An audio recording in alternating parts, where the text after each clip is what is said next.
બધા લીંબુ વીણી દેવા. એટલે અમુક લીંબુ સુકાઈ ગયા હોય, અમુક લીંબુમાં ડાઘ પડી ગયા હોય, આવા લીંબુ હોય ને આ બધાને નોખા કાઢી દેવા. જે રસ નીકળ્યો હતો એમાં અમારી પાસે ખાંડ છે, બ્રાઉન સુગર કહીએ આપણે, કાચી ખાંડ, ગુરુ ખાંડ કહીએ આપણે. એ ખાંડની ચાસણી બનાવી, એમાં શેકેલું જીરું કૂટી એટલે એને ખાંડી નાખ્યું, શેકેલું જીરું એમાં મિક્સ કરી દીધું.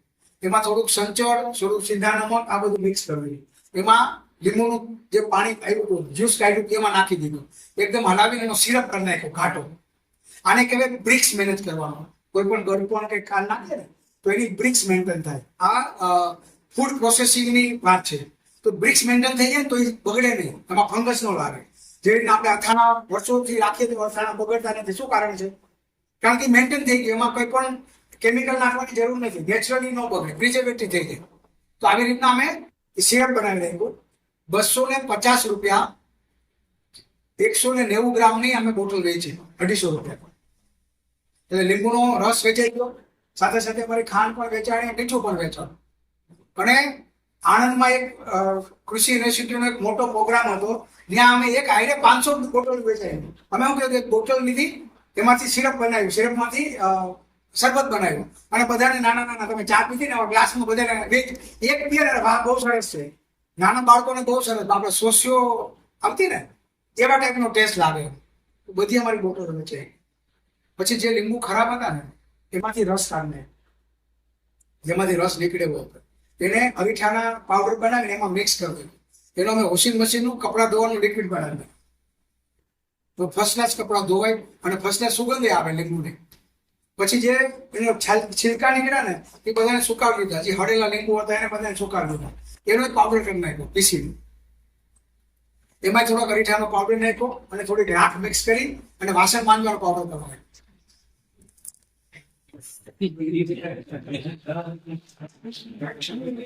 50 રૂપિયા કિલો રાખ.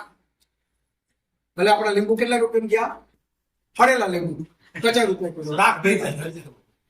પછી જે બીજ નીકળ્યા હતા ને, કારણ કે આ બધામાંથી અડધું ફાટું કર્યું એટલે બીજ નીકળ્યા. એ બીજ બાજુમાં નર્સરી છે, એને કીધું ભાઈ આ બીજમાંથી આપણે રોપા કરી દઉં, કારણ કે અમારો આ કાગદી લીંબુ છે. એટલે એને કીધું ભાઈ 5 રૂપિયા થાય, એટલે કાંઈ વાંધો નહીં, રોપા બનાવી દે. એટલે આપણે રોપાથી અમે રોપા લઈએ. 30 રૂપિયાનો એક રોપો વેચ્યો. એક લીંબુમાંથી 8 બી નીકળ્યા એવરેજ. કેટલા રૂપિયા થયા? 8 તેરીને 24. 240 રૂપિયામાંથી 8 પંચાને 40 રૂપિયા આપી દીધા નર્સરી વાળાને. ચોખ્ખા 200 રૂપિયા વેચ્યા ને એક લીંબુમાંથી. પાણી તો આપણે પાતા જ હોય.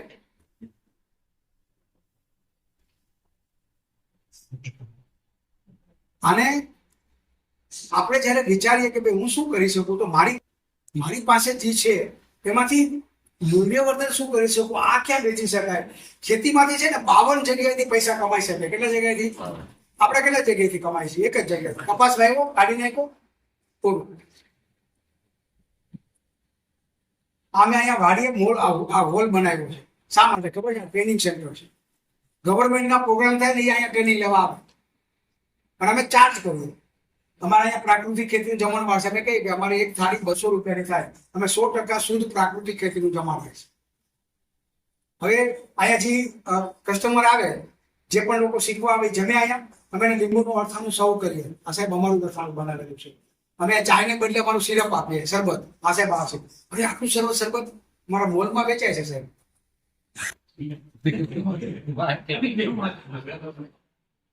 અથાણું બહુ સરસ છે. આપણા મોલમાં છે ચોખ્ખું ઘી ચોપડી 200 રૂપિયા લઈએ ને આપણે, સારું જમવાનું દઈએ ને, અમારું ચોખ્ખું ઘીનું કાઢેલું તેલ અમે વાપરીએ. અરે બહુ સરસ ભજીયા બન્યા હતા સાહેબ. અમે તેલ આપ્યું છે, 4,500 રૂપિયા લેવો છે. ચોખ્ખું 100%. તમે આ ટેસ્ટ છે ને આવો ટેસ્ટ લઈએ કે ન લઈએ? આને કે માર્કેટિંગ. આપણે કઈ માર્કેટિંગ કેવી રીતના કોઈ કરી દઈએ તો થાય? કોણ કરી દે આપણું માર્કેટિંગ? કોણ કરી દે?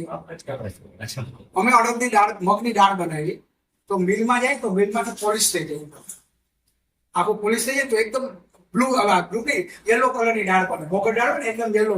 હવે અહીંયા અમે કેવી રીતના કરીએ? અમે મગને પલાળી દઈએ, 5-6 કલાક પલાળીએ ને પછી એને સુકાવી નાખીએ. સુકાવ્યા પછી એકદમ સુકાઈ જાય ને એટલે આમ દબાવીએ તો દાણામાંથી ફોટલું નીકળી જાય. એટલે આવી રીતે અમે દાળ બનાવીએ.